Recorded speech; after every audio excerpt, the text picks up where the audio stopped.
Welcome students. Today our topic is known as genetic or genotypic or reproductive isolation. Your genetic or genotypic or reproductive isolation. Okay? On this topic, I will explain you about some species which are called as sympatric species. Sympatric species. Okay? What does it mean sympatric species? First of all, you know it. The sympatric species are different related species living in a particular geographical area.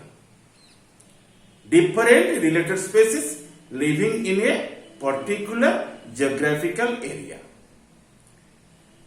Okay? Live together in the same geographical region. Such different groups, when they remain in one place and region, called as the populations. Okay?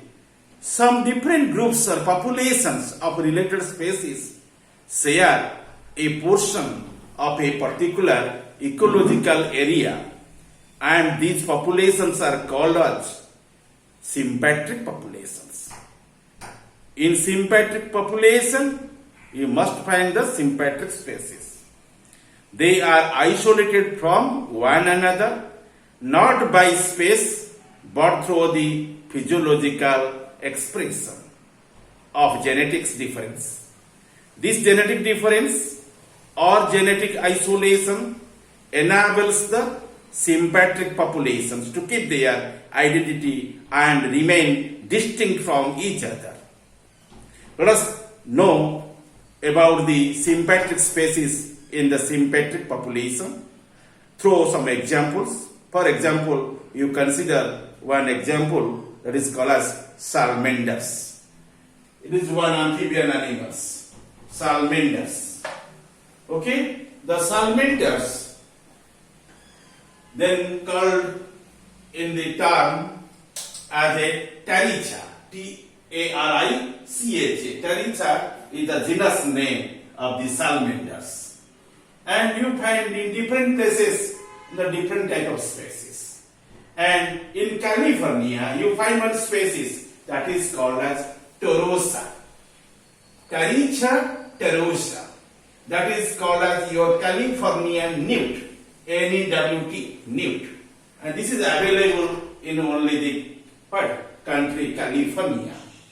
Okay? And you mark another species, which one is called as your specific newt. That one is called as Taricha granulosa. Taricha granulosa.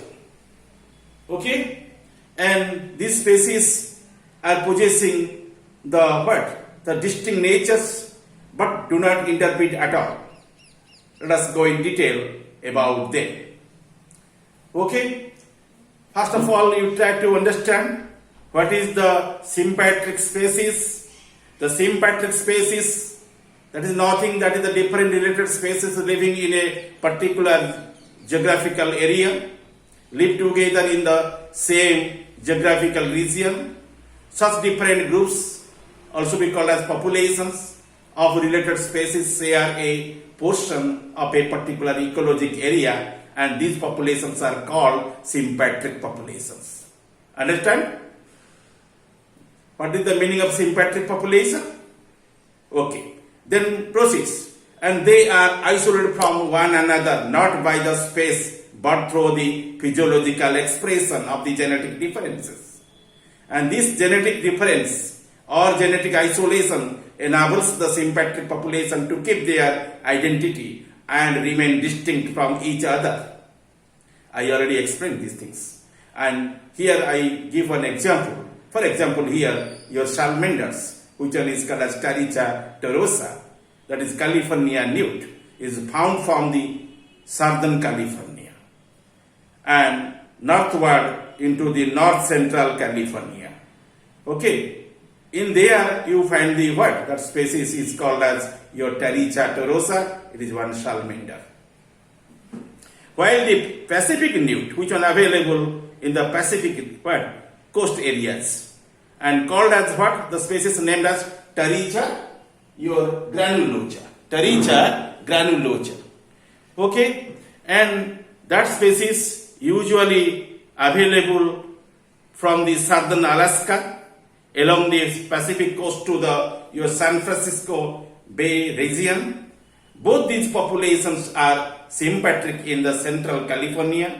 Both these species will be available in the central California, in north and south San Francisco, as well as your central California. You must find these species. Both give or have their distinct natures and do not interbreed at all.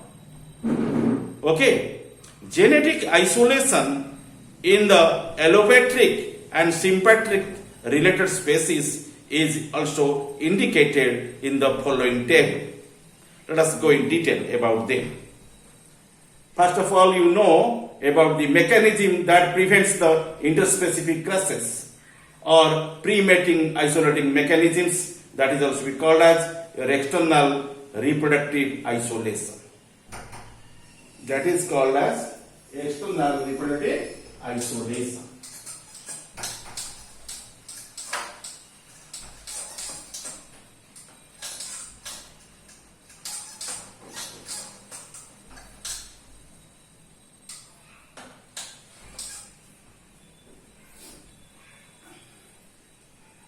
First write down the types here, mechanisms.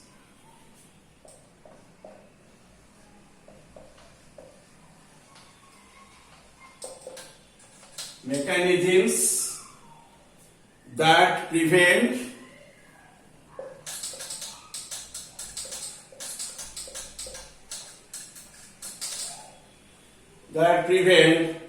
interspecific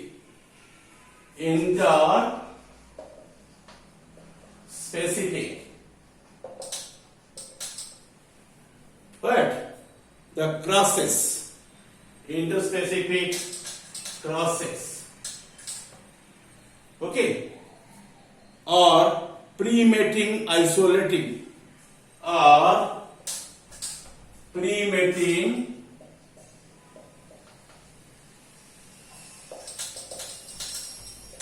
isolating, okay, pre-mating isolating mechanisms,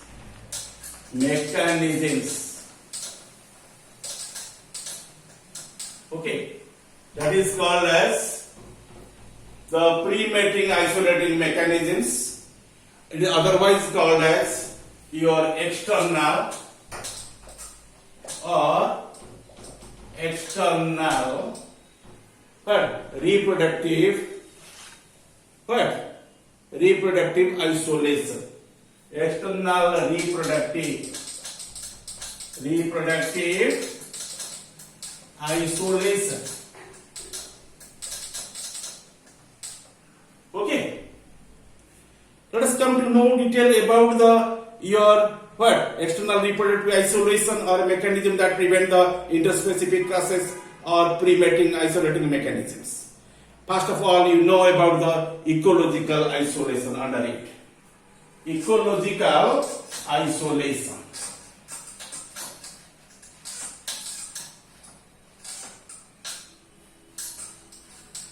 Ecological isolation. Ecological isolation.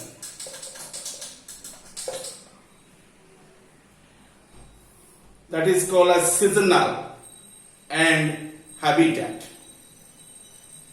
The particular species which are remaining within the population live in the same regions but occupy the different habitats. Okay? And that is called as your ecological isolation, or also be called as seasonal and habitat.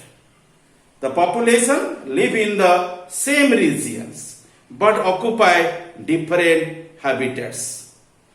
Okay, the population, it is one habitat, it is another habitat. Okay, you consider one person who is remaining in India. It is one habitat. In India, you find a person called as the A remaining in India. The same A also goes to Australia, and that person is known as also A. You find the A would be remaining some periods in the India, and in the year some period, and that A will be remaining in the Australia. They are maintaining two habitats.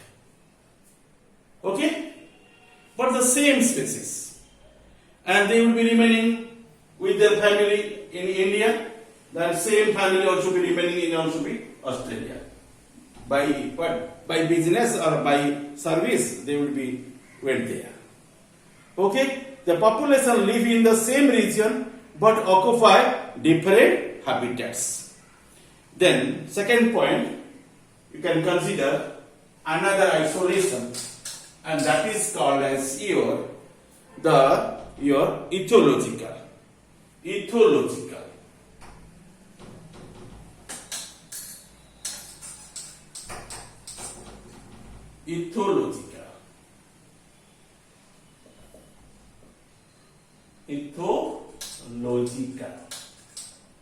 Okay.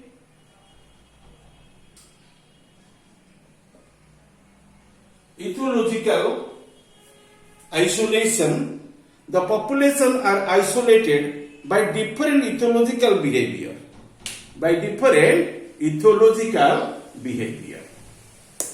Okay. Then come to know about the mechanical or morphological. Okay, the third type is called as your mechanical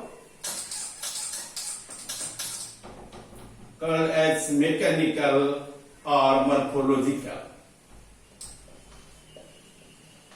Mechanical or morphological.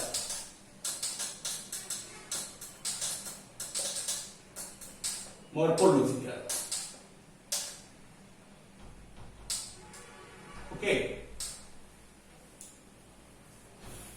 You see, the cross-pollination in a plant and cross-fertilization in animals is restricted by the difference in structure of the reproductive organs. Okay, and these are the description which are remaining under your ecological isolation and ethological isolation and mechanical or morphological isolation under your external reproductive isolation, or you can say your mechanism that prevent the interspecific process or your pre-mating isolating mechanisms. Okay, and in shortly say these are nothing called as the external reproductive isolation. Under it you know the three things. One is called as ecological, second one is called as ethological, and third one is called mechanical or morphological isolations. Let us know about your mechanisms that reduce the full success of the interspecific process or post-mating isolating mechanisms are called as internal reproductive isolation. Okay, and that one is the second type. That is called as your mechanism.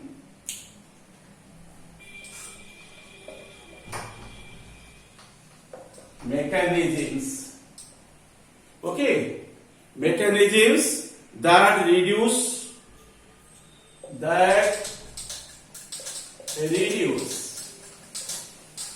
okay the full success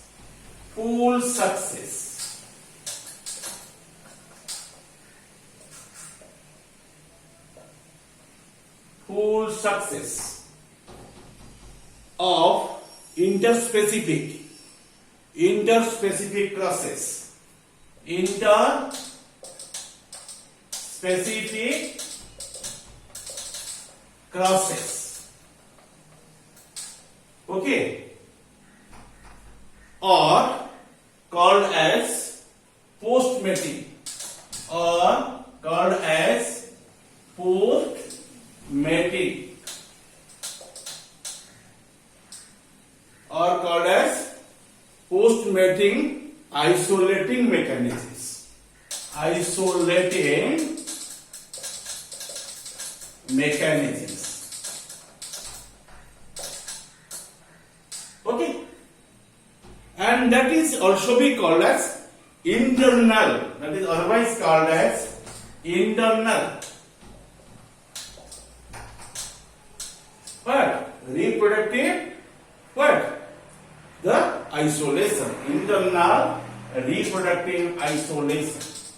Reproductive isolation.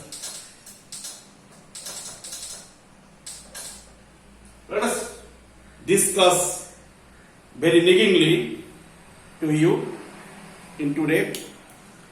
And first of all, you know your gametic motility. Your gametic motility. Already write down these things which I already mentioned on the blackboard.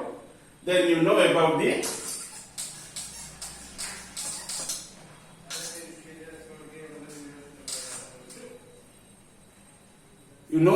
gametic motility.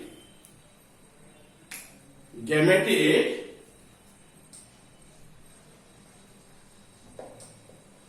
motility. Okay? The gametic motility, what does mean of it? The gametes die and there is no fertilization. Fertilization would not be completed there. At the early stage, when the gametes are formed, from that period, the gamete would be die. Gamete die and there is no fertilization, and that is considered as your gametic motility, called as gametic motility. Okay, called as gametic motility. Next, after the gamete, when the gamete would fuse, you know the zygote would be developed, and in that stage, the zygote would be also be destroyed, and that motility is called as your zygotic motility. Zygotic motility. Zygotic motility. Okay? And after the fertilization, when the fertilization takes place, but zygote will be die. Okay? Fertilization takes place, but zygote dies, and that is called as your zygotic motility. The second. And in third, your hybrid inviability. Hybrid inviability.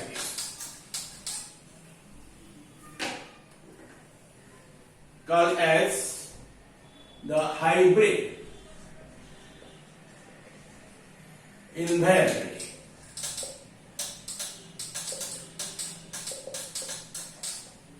Okay? Inviability means the zygote is not in the condition to develop. Okay? And hybrid would not be formed there properly. Fertilization takes place, zygote is formed by the hybrids do not develop, and that condition would be explained hybrid inviability. Hybrid inviability. The next one is the hybrid what? Your sterility. Hybrid sterility. Hybrid sterility. Okay? Hybrid sterility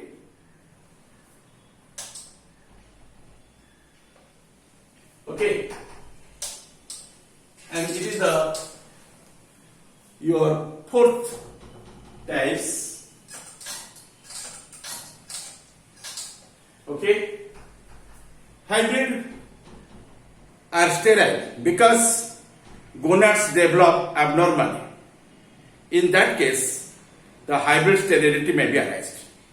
Hybrids are sterile because gonads develop abnormally in them. Okay. Sometimes the hybrids which are formed from the process of the hybridization, and they will not be form the proper gonads. And if there is no proper gonads in their body, they will not be efficient for the further fertilization. They will not be produce the gametes. There is no question of the fertilization in there. Okay, so that is the case of the sterility. Hybrids are sterile because the gonads develop abnormally in there. Lastly, I will explain you about your hybrid breakdown. Hybrid breakdown, called as hybrid breakdown. Called as hybrid breakdown.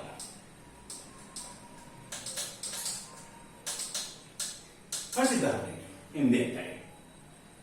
Okay? You find the hybrids from the F1 generation. Just to remember, you take the two plants, one is the tall, other one is the dwarf. Okay? And dwarf would be symbolically small tt and tall would be symbolically capital TT. Suppose it is the male one and small tt one, the female one.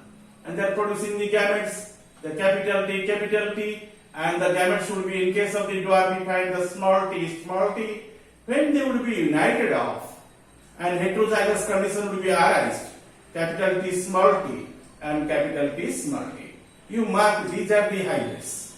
These are the first filial generation, and they are coming from the first group of the gamete formation, and from pure line should be remaining as a parents in here, the P1, G1, and F1, and these products are nothing. These are the hybrids. Okay, but the hybrids would be produced in the F1 generation. F1 hybrids are normal and vigorous, and fertility also be there. But F2 contains many weak or sterile individuals. You see, you can take to them and also make one for your self-pollination in their capital T small t multiplied with the capital T small t by the self-pollination, and they also be holding the gametes, capital T small t in there. Okay, and this F1 generation would be considered as the second parental groups, and they are producing the second group of the gametes, that is G2, and at the end you find the capital T, capital T small t, and capital T small t, and lastly you find the small tt. Okay, all the varieties are 25%. You mark here. These are the hybrids. Okay, and these are the pure line members. These are F2 products. But in F2, these hybrids which will be produced in the laterally, okay, and they will be lose their capabilities to further reproduction, and that one is called as hybrid breakdown. But F2 contains many weak and sterile individuals. And this is my short interpretation regarding your the process of your isolation on the basis of the genetical, genotypic, reproductive isolation in today. Thank you all.